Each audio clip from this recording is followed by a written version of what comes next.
ഋഷിമുനിമാർ പറഞ്ഞത് സത്യമെന്ന് ശാസ്ത്രലോകം. ആത്മാവെന്നത് സത്യം. അമേരിക്കയിലെ ന്യൂയോർക്ക് പോസ്റ്റ് റിപ്പോർട്ട് ചെയ്യുന്നു. ഹിന്ദുവിനെ പ്രകൃതർ എന്ന് വിളിച്ചവരാണ് ഇപ്പോൾ സത്യമെന്ന് പറഞ്ഞ് മുന്നോട്ട് വന്നത്.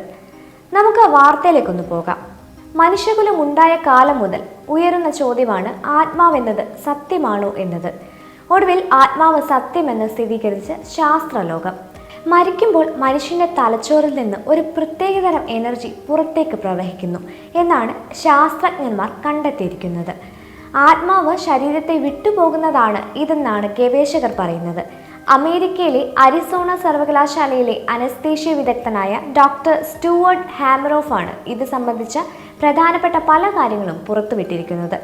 ആശുപത്രിയിൽ മരിച്ച രോഗികളുടെ തലച്ചോറിൽ നടത്തിയ ഗവേഷണങ്ങളുടെ ഫലമായിട്ടാണ് ഇവർ ഇത്തരത്തിലുള്ള ഒരു നിരീക്ഷണം നടത്തിയിരിക്കുന്നത്.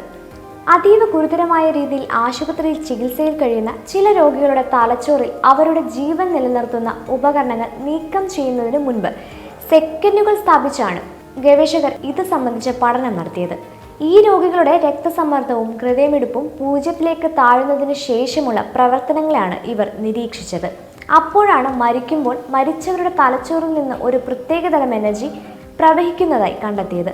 ഇതൊന്നെങ്കിൽ മരണത്തോടടുത്ത അവസ്ഥയിലോ അല്ലെങ്കിൽ ആത്മാവ് ശരീരത്തെ വിടുന്നതോ ആയിരിക്കാമെന്നാണ് ഡോക്ടർ സ്റ്റുവർട്ടും മറ്റ് ഗവേഷകരും സ്ഥാപിച്ചത്. ഡോക്ടർമാർ പറയുന്നത് ബോധം സംഭവിക്കുന്നതിന് ആഴമേറിയ ക്വാണ്ടം തലത്തിലാണ് എന്നാണ്.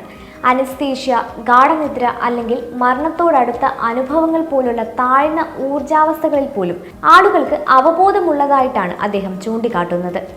രോഗികളുടെ മരണാവസ്ഥ രേഖപ്പെടുത്തി 1 മുതൽ 20 മിനിറ്റ് വരെ അവരുടെ ശരീരത്തിൽ ഊർജ്ജവർദ്ധന രേഖപ്പെടുത്താൻ തങ്ങൾക്ക് കഴിഞ്ഞു എന്നാണ് ഈ വിദഗ്ധ സംഘം അവകാശപ്പെടുന്നത്. ഒരു രോഗിയുടെ ഹൃദയമിടിപ്പ് നിലച്ചതിനു ശേഷവും അയാളുടെ തലച്ചോറ് ഗാമ സിങ്ക്രണി എന്നറിയപ്പെടുന്ന പ്രവർത്തനം കാഴ്ചവെച്ചു എന്നും ഡോക്ടർ സ്റ്റുവർട്ട് തെളിയിച്ചു. 30 മുതൽ 90 സെക്കൻഡ് വരെ അത് നിലനിന്നിരുന്നു എന്നും അദ്ദേഹം വ്യക്തമാക്കി. എന്നാലും ഹിന്ദു മതഗ്രന്ഥങ്ങൾ സത്യമാണ് എന്നറിയുമ്പോൾ ചില മതസങ്കല്പങ്ങൾ അഴിഞ്ഞു വീഴുകയാണ്. ഹിന്ദുവായി ജനിച്ച് ജീവിക്കുക എന്നത് ഈശ്വര നിശ്ചയമാണ്. നമ്മുടെ മുൻഗാമികൾ ഹിന്ദുവായി ജീവിക്കാൻ എന്തെല്ലാം ക്രൂരതകളാണ് സഹിക്കേണ്ടി വന്നത് എന്ന് ചിത്രകാരന്മാർ നമ്മളിൽ നിന്നും മറച്ചുവെച്ചു. വീരശിവാജിയുടെ മകനായ സംഭാജിയെ ഔറംഗസീബ് ചതിയിൽ കീഴ്പ്പെടുത്തി തുറങ്കിലടച്ചു. എന്നിട്ട് മതം മാറാൻ ആവശ്യപ്പെട്ടു. മതം മാറിയാൽ തൻ്റെ മക്കളെ കല്യാണം കഴിപ്പിച്ച് നൽകാമെന്ന ഓഫർ നൽകി. എന്നാൽ സംഭാജി അത് തിരസ്കരിച്ചു. ഹിന്ദുവായി ജീവിച്ച് ഹിന്ദുവായി മരിക്കുമെന്ന് പറഞ്ഞ് സംഭാജിയോട് അതിക്രൂരമായി ഔറംഗസീബ് പെരുമാറി.